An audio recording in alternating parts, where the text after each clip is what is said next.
नमस्कार साथियों, आज के क्लास में हम पढ़ेंगे रेस्पिरेशन को।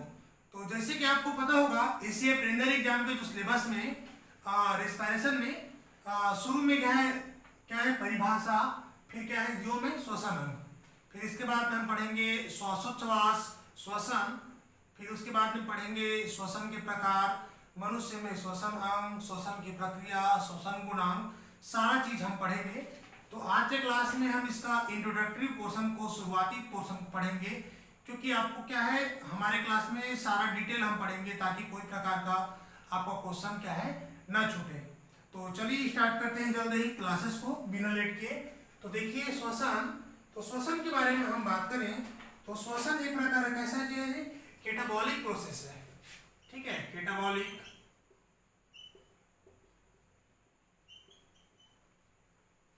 दो प्रकार के रिएक्शन होता है, एनाबॉलिक और कैटाबॉलिक। तो उसमें श्वसन क्या है, कैटाबॉलिक प्रोसेस है, यानी कि यह एक अपचयी क्रिया है।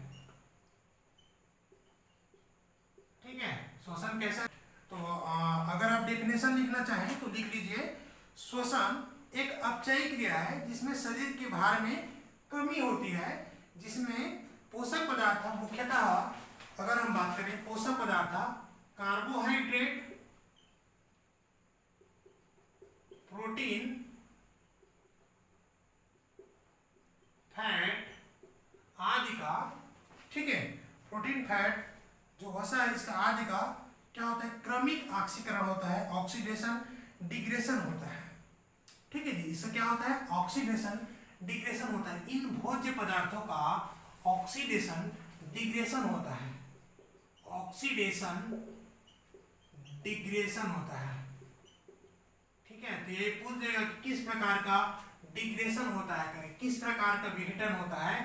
तो आपको याद रखना है कि भोज्य पदार्थों का ऑक्सीकरण विघटन होता है, इस बात को आपको याद रखना है, बहुत ही इंपॉर्टेंट है। तो डेफिनेशन में ही आपका जो क्वेश्चन है का आंसर क्या रहेगा, छुपा रहेगा, पूछ देगा कि रेस्पिरेशन किस प्रकार की प्रोसेस है। तो आपको याद रखना है कैटाबॉलिक प्रोसेस है या अपचयी क्रिया है, इस प्रकार से आपको याद रखना है। दूसरा चीज क्या है, यह क्या है, ऑक्सीडेशन डिग्रेशन है, यानी कि ऑक्सीकरण अपघटन की प्रोसेस है, जिसमें मुख्यतः रूप से इस प्रकार अगर हम देखें तो यह ग्लूकोज का, यहाँ पर किसका उपयोग कर रहा है, ग्लूकोज को उपयोग करता है, तथा ऑक्सीजन, ठीक है, किसका उपयोग करेगा, ग्लूकोज तथा ऑक्सीजन को उपयोग करता है। और इसमें क्या होता है, मुख्यतः कार्बन डाइऑक्साइड और वाटर बनाता है। ठीक है, और ऊर्जा निकलता है, और इसी ऊर्जा का जीवधारी अपने विभिन्न प्रकार की क्रिया जैसे प्रजनन, वृद्धि तथा शारीरिक जो गतिविधि और अन्य मेंटेनेंस की प्रोसेस को संपादित करती है। तो उसके लिए एनर्जी कहाँ से मिल रहा है, रेस्पिरेशन से मिल रहा है। ठीक है, अब हम बात करें कि बहुत ही अगर सरल लैंग्वेज में कहें, इसे बहुत ही सरल भाषा में कहें रेस्पिरेशन को, तो देखिए यह वह क्रिया है जिसमें जटिल पदार्थों का ऑक्सीकरण होता है। याद रखिए, क्या, श्वसन वह क्रिया है जिसमें जटिल पदार्थों जैसे ग्लूकोज, प्रोटीन, फैट आदि का ऑक्सीकरण होती है तथा ऊर्जा उत्पन्न होती है। ठीक है, जिससे क्या होता है, ऊर्जा उत्पन्न होती है, और क्या निकलता है, कार्बन डाइऑक्साइड और पानी बनता है। इसे हम क्या कहते हैं, श्वसन कहते हैं। तो इस बात को आपको याद रखना है। लेकिन जो मैं ऐसे बताया आपको, जो अपचयी क्रिया, ठीक है, ऑक्सीडेशन डिग्रेशन, ये जो मेन पॉइंट बता रहा हूं उसको याद रखना है।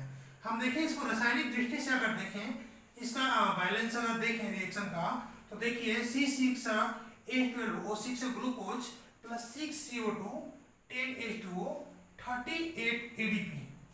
अब देखिए CGPSC का जो एग्जाम है इसमें बार बार 38 ही लेता है। हालांकि अगर आप रेफरेंस बुक से स्टैंडर्ड से देखेंगे तो ये 30 या 32 होता है।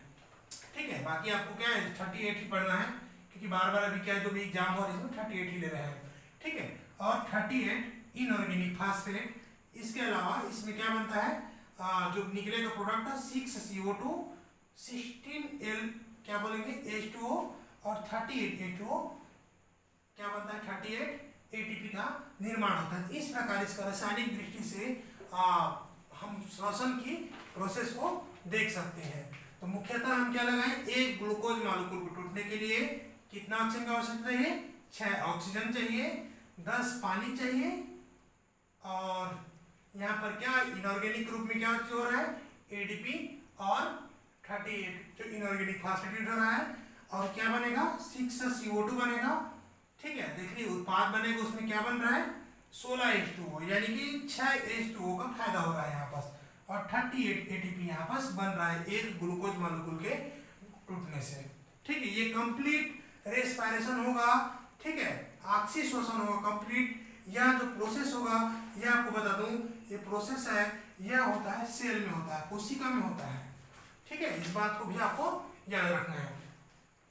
अब हम देखेंगे रेस्पिरेशन ऑर्गन ऑफ एनिमल। ठीक है, जो रेस्पिरेटरी ऑर्गन ऑफ एनिमल की बात करें तो जीव में श्वसन अंग की बात करें तो यहाँ ध्यान दीजिए, बहुत ही एग्जाम की दृष्टि से बहुत महत्वपूर्ण है ये। तो देखिए जो मेमल होता है, ठीक है, स्तनी होता है, स्तनी प्राणियों में श्वसन लंग्स के द्वारा होता है, फेफड़ा के द्वारा होता है। ठीक है, तो स्तनी प्राणियों में मेमल में श्वसन किसके द्वारा होता है, फेफड़ा के थ्रू होता है, जिसमें हम आगे चल करके मानव श्वसन तंत्र को पढ़ेंगे इसमें। ठीक है, नेक्स्ट देखिए बर्ड में किसके द्वारा होता है, लंग्स के द्वारा होता है। ठीक, इसके अलावा रेप्टाइल में, ठीक है, पक्षी में किसके द्वारा, फेफड़ा के द्वारा रेप्टाइल होता है। ठीक है, जो सरीसृप होता है इसमें भी लंग्स के द्वारा क्या होता है, श्वसन होता है। इसी तरीके से जो महत्वपूर्ण है, देखिए एम्फीबिया, जिसे बार बार पूछ देते हैं एग्जाम में, तो एम्फीबिया या उभयचर, ठीक है, उभयचर में श्वसन के लिए देखिए 3 प्रकार का ऑर्गन के, लंग्स, गिल और स्किन। अब देखिए, अब बोलेंगे कि भाई इस प्रकार से क्यों, तो देखिए जो लंग्स जो स्थल में रहने वाले हैं, ठीक है, जो स्थल में रहते हैं तो क्या करता है, जो टेरेस्ट्रियल जो लैंड में रहते हैं, स्थल में रहते हैं, तो लैंड के थ्रू ये क्या करता है, लंग्स के थ्रू रेस्पिरेशन करता है। इसके अलावा अगर हम देखें गिल में बात करें तो इसका जो एम्फीबियंस का हम देखें तो कौन आएगा जी, टेडपोल। इसके अलावा जो एम्फीबियंस जो फिशेस है, ठीक है, जो एम्फीबियंस जो फिशेस हैं वह भी क्या करते हैं, गिल के द्वारा रेस्पिरेशन करते हैं। ठीक है, तो आपको क्या है एम्फीबियंस में यहाँ पर आप टेडपोल याद रखिए, क्योंकि हम फिश को आगे जा करके और देखते हैं।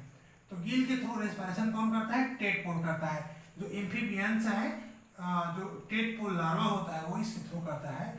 इसके अलावा स्किन, तो स्किन में आप लोग देखे हैं कि एम्फीबियंस स्किन में कोई प्रकार का डेथ सेल नहीं पाया जाता है, ठीक, केराटिन नहीं पाया जाता है। तो ये क्या करता है, स्किन में करता है, और स्किन में तब करता है जब सुषुप्तावस्था में होता है। ये हाइबरनेशन में होता है, हाइबरनेशन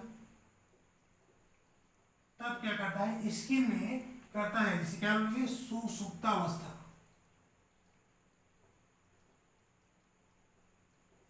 ठीक है, इस दौरान में क्या करता है, स्किन से श्वसन करता है। तो इस चीज को आपको क्या है, महत्वपूर्ण रूप से क्या है याद रखना है, पूछ देगा आपको। ठीक, स्किन से श्वसन, तो आपको कंफ्यूज नहीं होना है। एम्फीबिया में तीनों प्रकार का भी सिस्टम आपको देखने को मिल जाएगा। ठीक है, और ये क्या है, अलग अलग स्टेज में। ठीक है, ये वाला दोनों एक साथ हो सकता है। ठीक, गिल से रहता है, स्टेमिनी नहीं होता है, तो आपको इस प्रकार आपको देखने को मिल जाएगा। हम देखेंगे नेक्स्ट मोलास्का और आर्थ्रोपोडा। ठीक है, मोलास्का और आर्थ्रोपोडा के जो मेंबर है, इनमें क्या है, गिल के द्वारा श्वसन होता है। ठीक है, आपको आर्थ्रोपोडा क्या मिल जाएगा, झींगा मछली मिल जाएगा यहाँ पर। ठीक है, इसके क्या होता है, गिल के द्वारा रेस्पिरेशन होता है। इसके अलावा जो फिशेस होता है, ठीक है, मछलियाँ होती है, फिश, इसमें भी क्या होता है, गिल के द्वारा, ठीक है, श्वसन होता है। फिश अलग है, झींगा अलग है। झींगा क्या है, आर्थ्रोपोडा में आता है। ठीक है, मोलास्का में भी विशेष रूप से क्या होता है, गिल पाया जाता है। तो आपको क्या रखना है, फिशेस, मोलास्का और आर्थ्रोपोडा, ये इसमें एक एग्जाम्पल है। ठीक है, तो क्या मोलास्का, फिश और आर्थ्रोपोडा, इनमें क्या पाया जाता है, गिल पाया जाता है रेस्पिरेशन के लिए। इसके अलावा सिलेंट्रेटा, फ्लैटवर्म और अर्थवर्म, इनमें क्या होता है, स्किन के द्वारा होता है। ये पॉइंट को आपको याद रखना है, जो सिलेंट्रेटा, फ्लैटवर्म, अर्थवर्म, अर्थवर्म यानी कि केचुआ, फ्लैटवर्म चपटा कृमि, और जो सिलेंट्रेट है, ठीक है, जिनमें क्या होता है, स्किन के द्वारा होता है, त्वचा के, है ना, स्किन क्या बोलते हैं, त्वचा। त्वचा के माध्यम से क्या होता है, इनमें रेस्पिरेशन होता है। इसके अलावा एक और महत्वपूर्ण है, जो स्कॉर्पियन है बिच्छू में, बिच्छू पाया जाता है बुकलंग। ठीक है, बुकसलंग यहाँ पर पाया जाता है। बिच्छू क्या पाया जाता है, बुकसलंग पाया जाता है। आपको क्या होता है, याद रखना है। ठीक है, या इसके बाद है पुष्ट फुसफुस। ये तो बुकसलंग बोलते हैं बिच्छू में, इसे हम बोलते हैं पुष्ट फुसफुस। ठीक है, पुष्ट फुसफुस बोलते हैं बुकसलंग को। ठीक है, इसके अलावा इनमें और कोई प्रकार का रेस्पिरेटरी आर्गन नहीं पाया जाता है स्कॉर्पियन में, बिच्छू में। इसके अलावा हम महत्वपूर्ण चीज देखेंगे, इंसेक्ट। इंसेक्ट हम पाते हैं ट्रेकियल सिस्टम। अब देखिए हम इससे थोड़ा और बात करने वाले हैं। इंसेक्ट में पाए जाते हैं विशेष रूप से ट्रेकियल सिस्टम पाया जाता है। जो कीड़े होते हैं, इंसेक्ट होते हैं, इनमें ट्रेकियल सिस्टम पाया जाता है। ट्रेकियल सिस्टम हिंदी बोलते हैं वातक नली, वातक नली। ठीक है, अब देखिए वातक नली का कमाल देखिए, जो इंसेक्ट में इस प्रकार जो ट्रेकियल सिस्टम का जाल पाया जाता है, जिसके तहत इस वातक नली से, ट्रेकियल सिस्टम से इनमें ऑक्सीजन का परिवहन डायरेक्ट होता है इंसेक्ट की पूरे बॉडी में, जिसके वजह से इंसेक्ट का जो रक्त होता है वह क्या होता है जी, कलरलेस होता है, रंगहीन होता है। इनमें ऑक्सीजन को कैरी करने के लिए कोई प्रकार का हीमोग्लोबिन वगैरह नहीं पाया जाता है, जिसके वजह से इंसेक्ट का जो ब्लड है वह रंगहीन होता है। तो आपको क्या याद रखना है, इन पूछ देगा कि इंसेक्ट का जो ब्लड है वह रंगहीन क्यों होता है, तो आपको ऑप्शन में हो सकता है दे दे कि इसका जो ट्रेकियल नली है वह क्या रहता है, उसके थ्रू इनमें ऑक्सीजन का संवहन होता है। या ऐसे पूछ दे कि इंसेक्ट में ऑक्सीजन का संवहन कैसा होता है, तो इसमें आपको रखना है डायरेक्ट होता है। जो वातक नली के थ्रू ऑक्सीजन का संवहन इनमें डायरेक्टली वातक नली के थ्रू होता है। इसमें कोई प्रकार का ऑक्सीजन संवहन के लिए क्या पता है, पिगमेंट, जो जैसे कि ह्यूमन में हम देखेंगे तो ह्यूमन के जो रक्त में रक्त संवहन के लिए क्या पाया जाता है, ट्रेकियल सिस्टम पाया जाता है। ठीक है, तो ये जो सारे पॉइंट है आपको क्या है, याद रखना है। नेक्स्ट प्रोसेस साथियों, रेस्पिरेशन प्रोसेस, यानी कि श्वसन प्रक्रिया के बारे में हम यहाँ देखेंगे सरसरी तौर से, और इसी के आधार पर हम आगे क्लास को क्या करेंगे, कंडक्ट करेंगे। तो देखिए जो रेस्पिरेशन प्रोसेस है, श्वसन प्रक्रिया है। ठीक है, श्वसन प्रक्रिया के बारे में अगर हम यहाँ देखेंगे तो श्वसन प्रक्रिया मुख्यतः दो भाग में संपन्न होती है। एक है एक्सटर्नल प्रोसेस या एक्सटर्नल रेस्पिरेशन, दूसरा इंटरनल या इंट्रासेल्युलर प्रोसेस, जिसे हम सेलुलर रेस्पिरेशन के नाम से भी जानते हैं। तो दो प्रोसेस में मुख्यतः रेस्पिरेशन की प्रोसेस कंप्लीट होती है। अब हम देखें तो रेस्पिरेशन में, एक्सटर्नल रेस्पिरेशन को हम मुख्यतः 4 छोटे छोटे बिंदु में बांट करके देखेंगे। तो जिसका पहला बिंदु है ब्रीथिंग, यानी कि श्वासोच्छ्वास।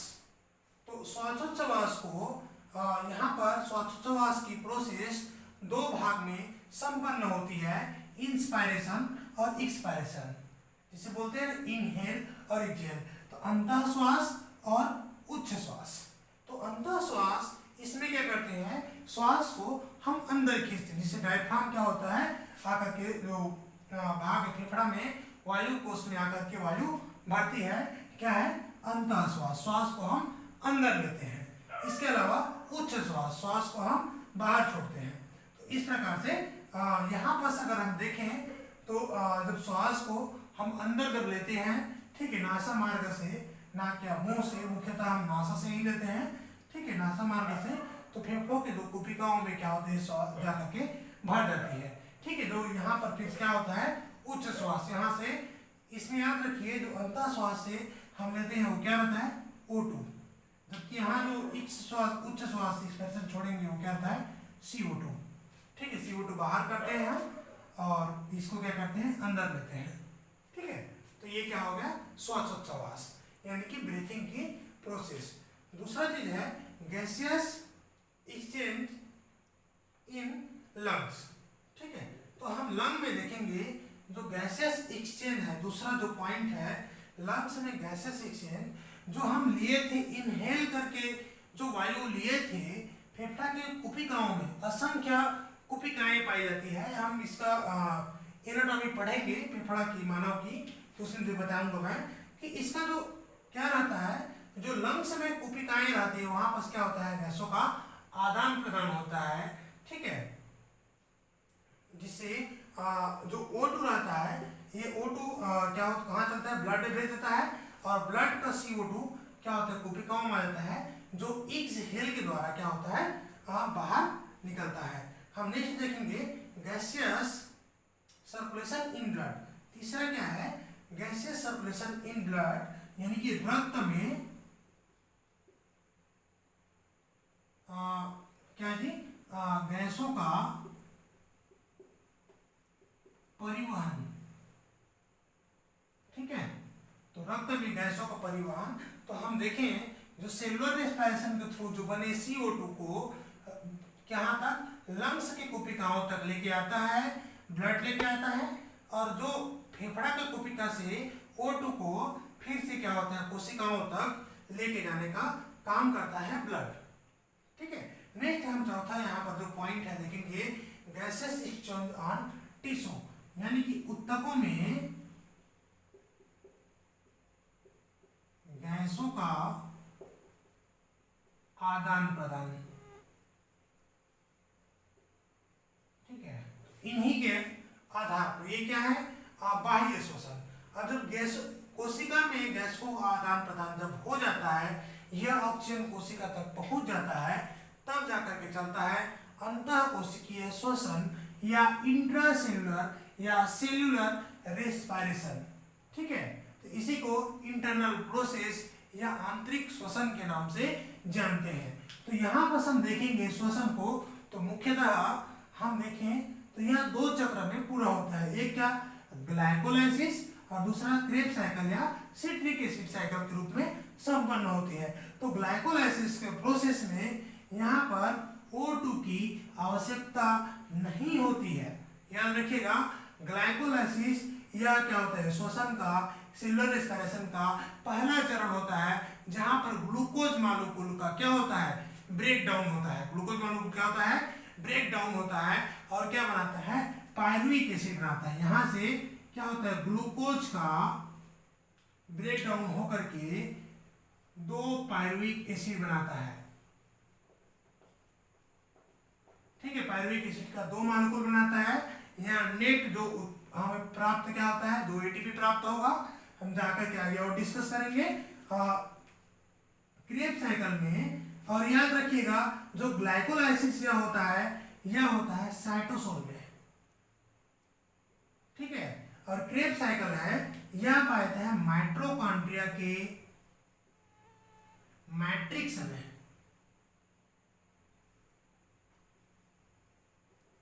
ठीक है, ये सिट्रिक एसिड साइकिल माइटोकॉन्ड्रिया के मैट्रिक्स में पाया जाता है, जहां पर से जो PA रहता है, पायरुविक एसिड है, इस क्रेब्स साइकिल में रन करता है। ठीक है, यहाँ पर और क्या होता है, कार्बन डाइऑक्साइड वाटर में टूट जाता है, और यहाँ से जो बने उत्पाद रहता है फाइनली वह ETS में जाकर के ब्रेक डाउन होता है। उसके थ्रू हमें क्या मिलता है, ATPase से ATP के रूप में प्राप्त होता है। जिसे ही जीवधारी है, प्राणी है, वह चाहे वह प्राणी हो, जंतु हो या पेड़ पौधे हो, ठीक है, ये जो प्रोसेस है दोनों में समान रूप से चलती है। ठीक है, तो यहाँ हम देखें कि जो ATP है उसे ही प्राणी अपने क्या करता है, प्रजनन, वृद्धि तथा अन्य जो कार्यों के संपादन के लिए ऊर्जा का उपयोग करते हैं। तो आज के क्लास में इंट्रोडक्टरी जो पोर्शन है साथियों कंप्लीट होता है। हम नेक्स्ट क्लासेस में इसका देखेंगे मानव श्वसन तंत्र के बारे में, यानी कि लंग्स के बारे में देखेंगे, और उसके अलावा हम और आगे जो क्लासेस में पढ़ेंगे इस श्वसन के बारे में पढ़ेंगे। यहाँ पर हम देखेंगे श्वसन के प्रकार, ऑक्सी और अनॉक्सी श्वसन, तो बहुत सारा जो पोर्शन है ये पढ़ेंगे। ठीक है, तो आज के क्लासेस आपको कैसा लगा, ठीक, आप कमेंट में जाकर के कमेंट में करें कि आपको समझ में आ रहा है कि नहीं आ रहा है।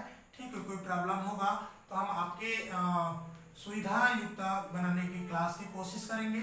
ठीक है, और यहाँ तक में आपका तो कोई प्रकार का जो क्वेश्चन है बेसिक वह नहीं छूटेगा, तो आप अच्छे से क्लासेस को प्रिपेयर करें। और आज के लिए इतना ही, थैंक यू।